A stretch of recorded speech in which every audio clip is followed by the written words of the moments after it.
Welcome back to another exciting episode on the show, Control or Be Controlled, the podcast designed to help you start thinking differently and take control of your life. And I remain your host, Darlington. Today's guest is Donald Pels. Our guest today believes that many things holding us back, fear, anxiety, unhealthy habits, and self-doubt, are not signs that we are broken, but patterns that can be transformed.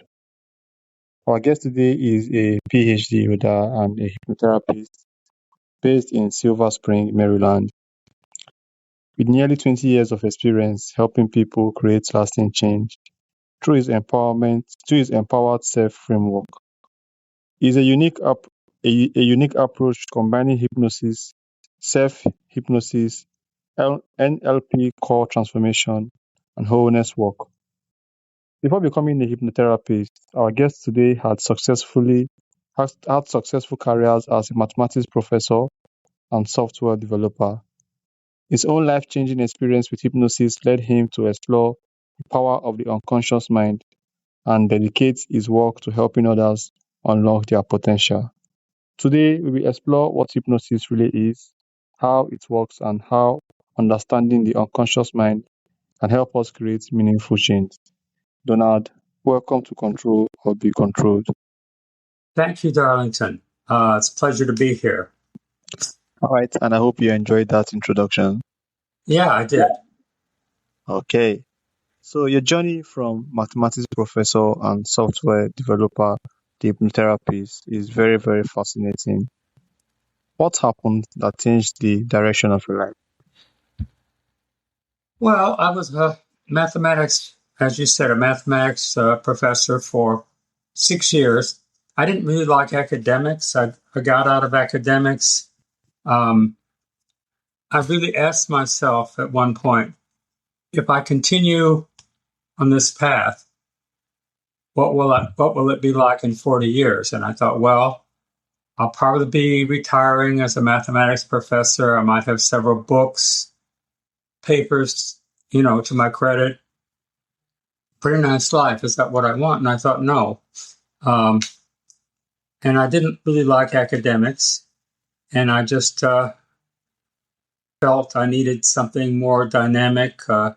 Anyhow, I found my way into software development. I did that for 28 years. It was engaging at times, interesting, very good money, raised a family, bought a house. And about in 2006, 2005, I just happened to Google hypnosis. And I landed on this page, this website, Wendy with an I, wendy.com. I don't know if it's still there. At that time, she had all these, this was 2006, so really before the internet was there. She had all these downloads, CDs, books, and I was curious, so I downloaded what she called an introductory trance. And within about 15 minutes, I had stopped a habit that I had been unable to break for over 60 years. Not a terrible habit, but, or maybe 50 years, 2006, yeah. But I was cracking my knuckles. I'd started it when I was 11, and I'd never been able to fully stop. And after that session, I stopped. I've not cracked my knuckles since. And I thought, wow, what else can we do with this? And I started looking around. I finally ended up taking a hypnotherapy class, which I really loved. And at the end of that class, I thought, well, here's my next career. So I started seeing clients. It was still a year and a half before I completely got out of tech work. So I've been doing it for 20 years now. And I really love what I do. I love helping people. I help my clients change things in their lives. that they don't want to settle for, whether it's fears, anxiety, phobias. I help people with performance, executive performance. Also, I help athletes, soccer players. I've worked with baseball players. I've worked with one fencer who won a national championship. And I've worked with 2 opera singers on performance. So like I say, I love what I do. I help people with phobias. People have trouble driving across bridges, riding in elevators, flying in airplanes, and so forth. So I don't know if there's more you want to know about this transition, let me know. But anyway, this is the best thing I've done, and I just love what I do. I have no intention of retiring. Okay, Donald, it's quite fascinating that you just went out to Google and Googled hypnosis, and that was how the journey began. That's incredible. So many people have misconceptions about hypnosis because of movies and entertainment. So what is hypnosis really, and what is it not? Well, I like to tell my clients it's an altered state. Uh, it's a different state of mind. So sleep is a state of mind, alertness, just your regular waking state of alertness. And hypnosis is an altered state. We usually think of it as a trance state. And we go in and out of trance all the time without noticing it or even thinking about it. So, for instance, Darlington, do you read much? Are you a reader? Yeah, I am. So have you ever been really deep into a book and maybe somebody comes up and speaks to you and at first you don't even notice them? Has that ever happened? No, not really. Well, a lot of people have had that experience, and that's a trance. You're experiencing the descriptions in the book on some level. If it's fiction, you're involved with the plot, with the characters. You might be emotionally involved, and you're shutting everything else out. You're in your own little bubble with the book. It also happens when people are playing a video game or watching a movie, but we even use the word, we talk about an entrancing novel or a hypnotic story. Or let's say you're driving along, okay? You're driving in a car, and your mind is going, you're thinking about something. And all of a sudden you realize maybe you've gone several miles and you don't really know how you got there. So some part of you is driving. It's not the conscious part of you, but it's doing a good job. You're doing all the things a good driver does, except you might have missed a turn or an exit. Or say you're watching a movie. So to enjoy this movie, there's 2 things you have to do. You have to focus on the movie, and you have to go around that part of your mind that's always wanting to pick things apart. You know what I mean? Little voice that's saying, that's not real. That's not real. Because really, if you don't do that, you can't enjoy the movie. I mean, think about it. These are actors. They're on a set. They're saying lines that they've learned.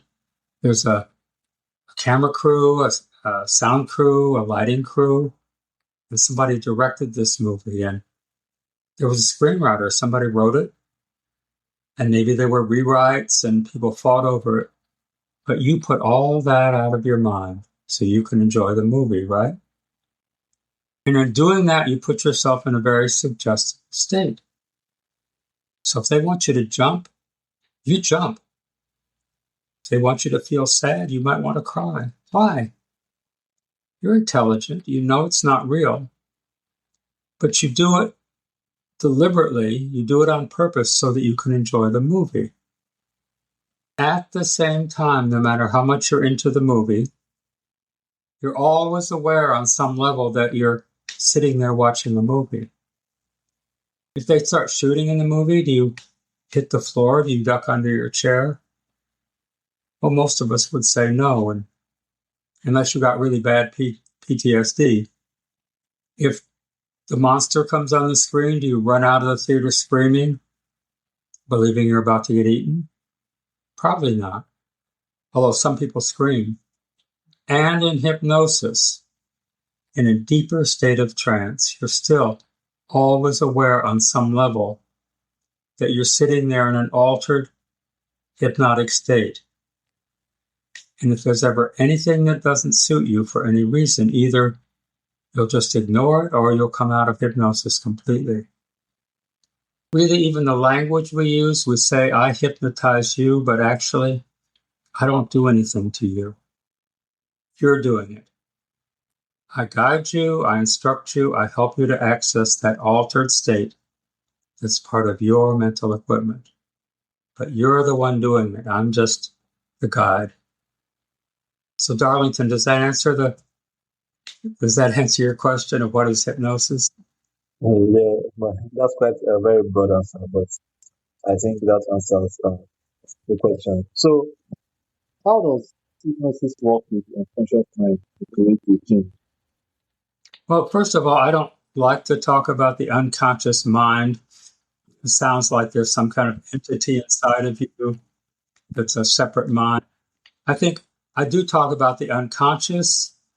I think conscious and unconscious are kind of a spectrum. And some things are more conscious and some things are less conscious.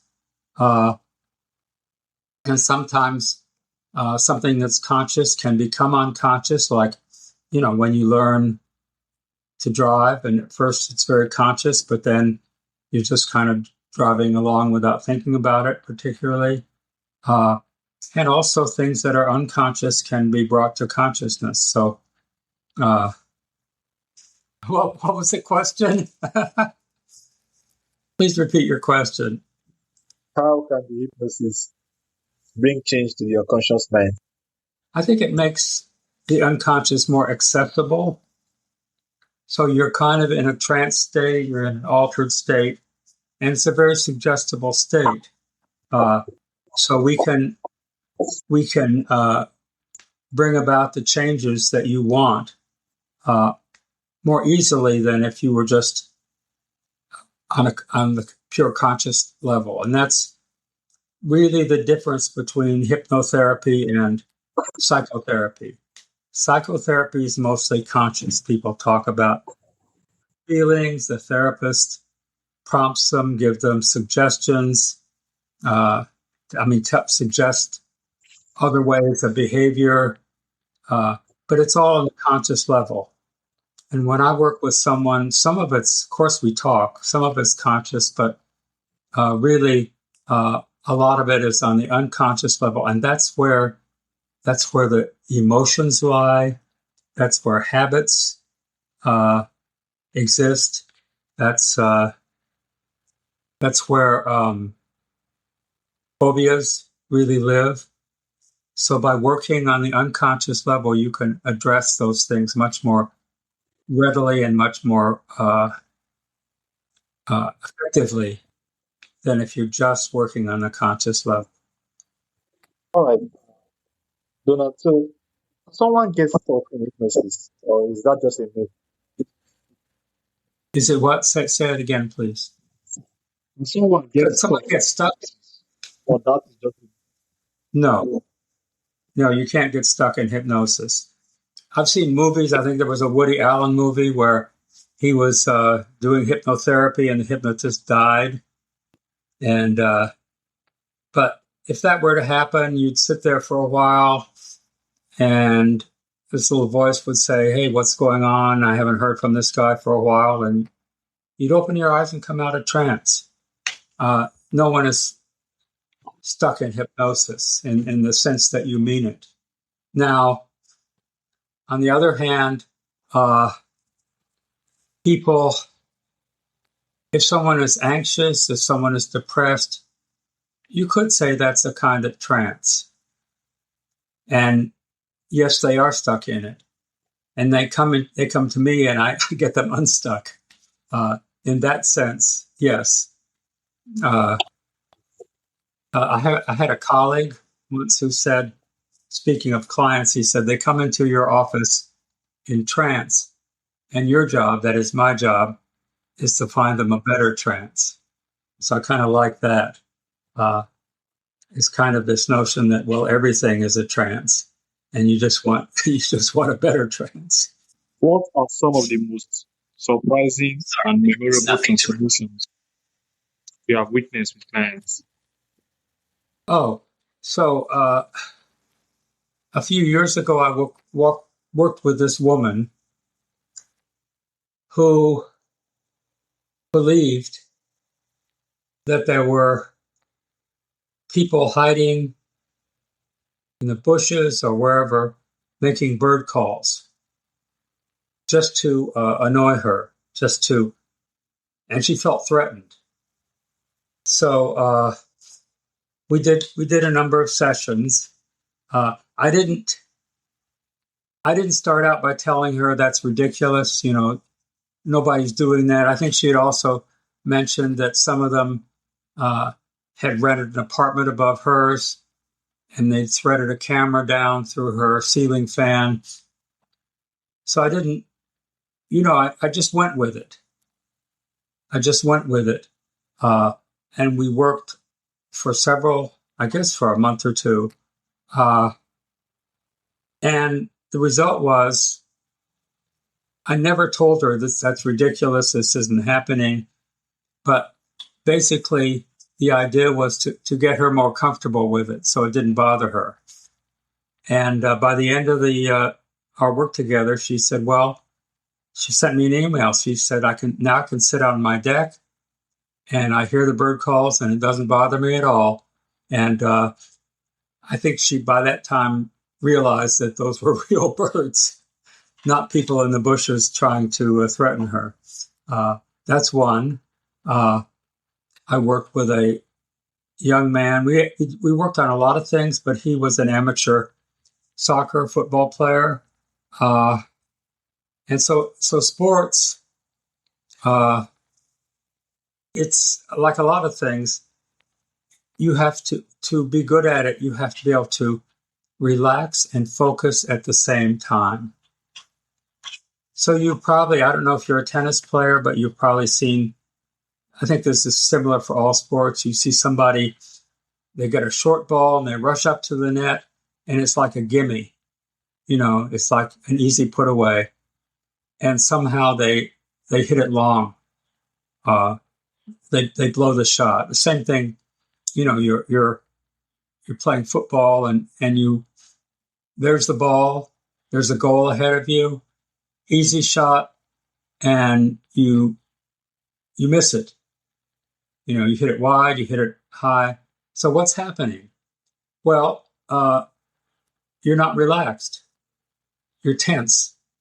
And the tension affects your muscles and it affects your play. So I worked with him, and really after one or two sessions, he reported that he had scored, this is kind of bizarre, he'd scored like 3 goals and 2 assists or something like that. So he was really pleased. But you have to learn to relax and focus at the same time. And so I help people with that. If someone listening right now feels stuck in an old pattern but is unsure whether hypnosis is right for them, what would you want them to know? Really, I can help most people. What I do is very effective. It feels good. Hypnosis feels really good. You're always in control. I help you. I'm the guide, like I say. I'm not doing anything to you. You are doing it. But I guide you into the state which is part of your mental equipment. And there we can make the changes that you want in a fairly short amount of time.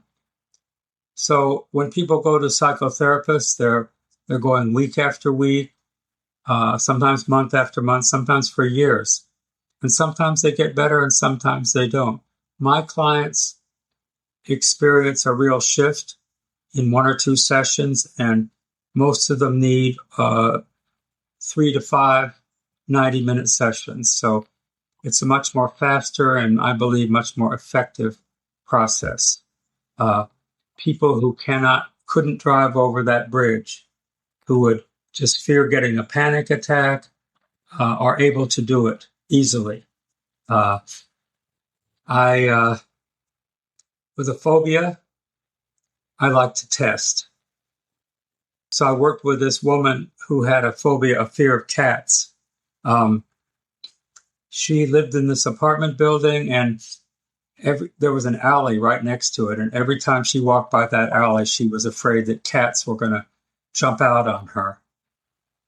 And we did, I think, 3 sessions. At the end of that last session, I found somebody in the neighborhood who had cats, and I arranged for us to go over there.